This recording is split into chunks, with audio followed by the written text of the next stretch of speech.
I'm tired of my IT company. I know how to buy a computer. Mm-hmm. I know how to, set up some basic stuff.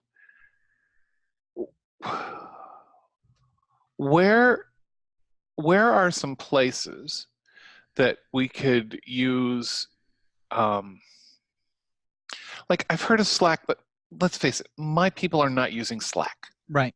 You know, I it,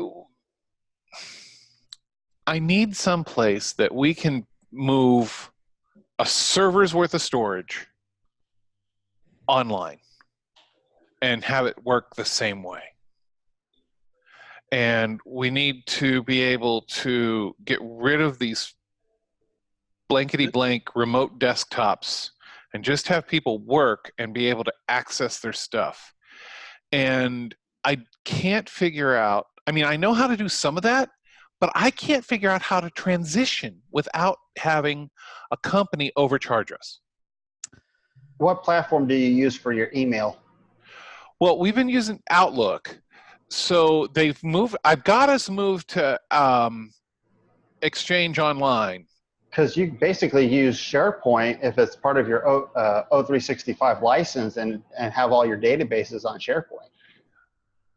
Okay, it's not the databases I'm worried about. Okay. What is it? It's the data. So like right now we have like Midge's documents that she works on every week. Yeah, so like we have 9 people in the office. Right. And what we're having is like we have this common file, Mm-hmm. and all of the computers have to be logged into our network. So it's network/name is Right. the username. Right. Onto the domain, and Right. and all of these things, all of these layers Right. of stuff Okay. that I can't just go fix. Right. So one of the things I know is that like Google Drive file system, which is like when you have like a Google Docs, corporate account, pro account, or whatever, that file system is all in the cloud, and basically it drops a drive letter in your box. I can show you just real quick as an example. You can get a drive letter? Let me show you. Watch. I'll show you.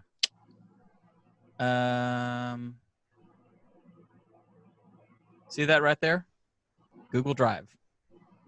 And this is the drive that Justin and I share. Okay. And it has the Church Training Academy, all the different docs and, different things that we're doing, whatever. This is all Google files and various JPEGs and other things like that. And then I have one that's called stock, and this is like an audio directory and photos and icons and, footage and stuff like that he and I both have access to. Okay. Now what's cool is that by default, I know it may be hard to see, but there's a little cloud next to each one of these. Okay. Which means that this is all in the cloud. So if I go to the footage transfer folder, I see these files listed here, including the little thumbnail image and all that, but that file is not sitting on here. The pointer to that file is sitting here. And when I click on it, it then sucks it down. And there it is. Okay? Okay. And it happens very quickly, obviously, with files that are small. That was only 20 megs. It took a second. Okay? Something much larger will take a little bit more time for it to come down here. And it comes down here in basically a temporary folder so that you can use it. Okay? Now, what I have done with certain things is I have, if you right click, go to Drive File System, available offline, and it sucks down a local copy of it all. If I make changes to it, it syncs it online. Okay? So I have a mixture of things that are local, like the ebooks and guides. When I go to that stock folder I was telling you about, a lot of that, I've made all of that local just so It makes it a lot faster when I drop it into a timeline to edit or something, right? But a vast amount of the other stuff is, until I need it, it's not there for me. I mean, it's there, but it's not taking up any space until the time. So it makes it really great when I'm working on a Chromebook or something like that. Okay, I'm not taking up local storage, and when I do, it's just a little bit of local storage. Now, as I understand, the same is true with OneDrive. Mm-hmm. Okay, OneDrive will allow you to have it set up so that everything is sitting on the back end, and then when you need it, then whoop, it gets sucked down and you use it. Yep. Okay, 2 questions. I'm going to stop the share. There we are. All right, 2 questions. Yes. First question is, how did you get the drive to show up? Very easy. When you go to... And this is for both Google and OneDrive. They pretty much operate the same way. Yes. To get it on your computer. Yeah. Let's see. Here we go. Just want to clarify while Dave pulls that up. OneDrive is OneDrive. Use that. If you're going to stay in the office environment, whoever's watching this, is for one person. Yes, you can share files, but its primary purpose is to be a personal storage space. You're going to share it between a department or between multiple people, and you're going to be having accesses coming in and out. You want to use Sharepoint, which still will download a folder as a letter drive on your computer. Mm-hmm. It still uses the OneDrive sync client, but it's a Sharepoint, so you can control accesses. So if someone loses or gets their information compromised, the department file share basically is not. Okay. So as a file server in the cloud, you would want to use SharePoint. OneDrive would be like your own personal thumb drive in the cloud. Right. For us, for Justin and I, using the Google corporate thing, you just sort of log into it and then go into your little gear, Git, backup, and sync for Mac. That's what it used to be called. And then that basically downloads the app and you run it, and it automatically starts when you boot up the system. In my case, I don't know if you can see it right there up at the top. Can you guys see that clearly? Yep. Okay. There it is. So there's all the different things, whatever that we're messing with. That's the one for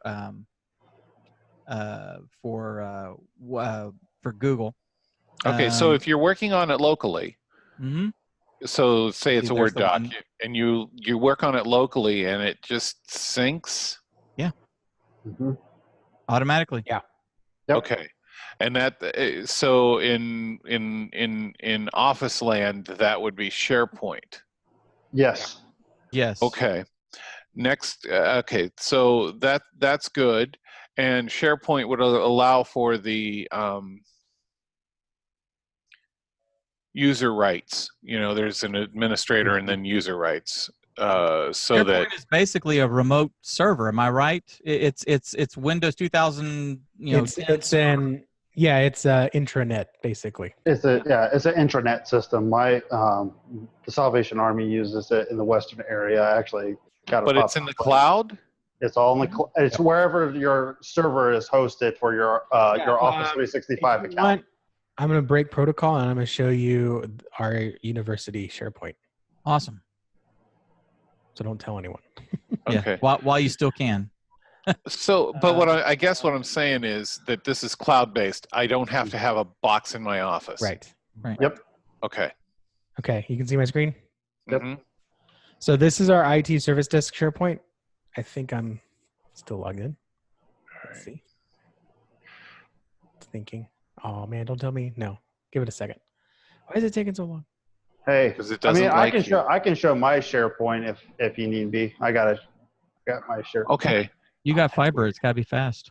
Well, while that's happening, Try it, Chris. I don't know why mine's not working. Okay, give me a second. Those are now it just loaded as soon as I stopped my screen share. You want to share it? Yes. It Share it back up. knows. Yep. Okay, can you see it? So this is our SharePoint. Now this is huge. I mean, we worked for a 30,000 person university. We're looking at individual files. Yeah, we're like, see, it's like zoomed in. What? it's like light bars. Anyway, okay, so if this is on the cloud, so what can I expect? There we go. Okay. What can I expect to pay for storage?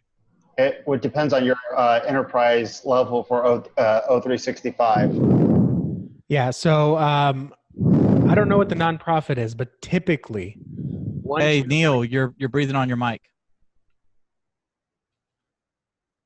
for us, one SharePoint can hold 1 terabyte. And that is expandable. All I know is that if someone needs it, they can request it, and the systems team somehow expands it. So I think it goes from 1 to 4. I don't know what that does with our license, because we obviously, I don't know if we do pay for it, even as a common. I think it's user. I think at enterprise level, it's like user base, because ours is like user base. Yeah. So I think it's 1 terabyte. But so here's how we use it. Now these are we use it as an intranet, right? So we have like announcements, we have folders with training videos, which kind of are files. We have links here. But here in, let's go to documents. That's so weird. It's like not even, there it goes. So here is kind of like our library of content and stuff. So we have our onboarding folder. That's one that we use a lot. And this is where we host our training videos, which are just videos. And they're loaded on here, and you can just start watching videos. Like this is an MP4. This is a PowerPoint. And so you just click on the video. I'm not going to do it right now. And it'll just start playing the training. The video is hosted on SharePoint. And it'll play it in the browser, or you can download it. And then, of course, we have our documents on here too. So different, like this training checklist is a document. You can open it in the browser, or you can download it to Word, but multiple people can be working on it at the same time. And so that's how we use it. So, you know, you could just have a bunch of files and folders and stuff, but you can organize it better. So you have, now you would also do SharePoints based on departments. So like this is not a university SharePoint. This is specifically for the service desk. So if I go to browse, I think, maybe if I go back to SharePoint. Yep. Yeah, so these are all the different SharePoints. So I'm part of this one, this information technology. There's an advisory council one, student rights and responsibility. Like all these different guys have a different, I think I have access to this one. So this is a SharePoint here where we keep our agenda meetings, our documents and tasks. And so everyone can kind of work it differently. I don't know what this is going to look like. So this is like a checklist or something. Yeah, SharePoint is very customizable to what you needed to do. I mean, it's so customizable, it's not even fun. Yeah, and so this is like the documents folder for the ITAC. I know the marketing one is pretty cool. I've been in the marketing one. They have all the marketing documents. So like, and that's shared with everyone. So if you're, oh, here it is. So if you're wanting to do something like we wanted to make shirts, it has all the logos in here that you can just come and find and grab all that stuff, and like the manual of what to use and what not to use. It's pretty nice that I know that it's there. So every department has their own SharePoint, which can then be linked to your desktop. I think what you do is, let me see if I can do it here. Documents. I can't do it here. We might have it turned off, but oh yeah, there it is. So yeah, you'll go to the folder you want to put on your desktop, and then you click sync here, and that's basically like Dave showed you the drive, and it'll put a folder on your computer with links to everything here. And OneDrive and SharePoint just added that same ability that Drive has, where it'll tell you, I guess I should have gone to my drive. See how the little blue icon that is hollow, that means it's not downloaded. And if it is downloaded, I think it turns green. OneDrive and SharePoint just added that feature. So you can also tell what's cool and what's not. And it works for both Windows and Mac pretty seamlessly. Yeah, and that's a quick overview of Word. And the cool thing too is that I could see a problem with Google Drive, but not a problem with this.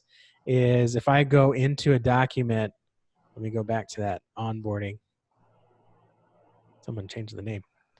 If I go into this checklist, so So if I go into this checklist and I'm like, I want to do some advanced stuff or whatever that's just not working, I can actually open it in the desktop app and get the full power of that battle station and actually edit it in Word for desktop. So if they don't like the what do they call it? The online version. Yep. They can actually open it in Word and it still auto saves to the SharePoint, which is really nice. Or if it's on the desktop, they just open it from there. Okay. Does that make sense? And that's through Office 365 or No, it's part of O365. Yeah. okay. You just have to check where your level is, but it's for all enterprise levels. It's included. Yeah. So if you try to come to this link, even if you're an employee or a student, you will get an access denied. The supervisor of the desk has to add your email, and then you get an email that says, "Hey, you've been added. Here's the link," and then you can get in.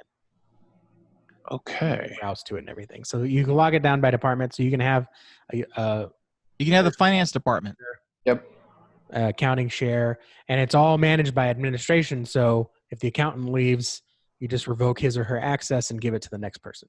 Yeah, All and right. anybody can create SharePoint sites. So if like your pastors want to create their own SharePoint site, they can actually do it themselves without having to involve you as well. Yeah, Okay. you can assign that. So if I want one more question, and then I'll shut up and go away.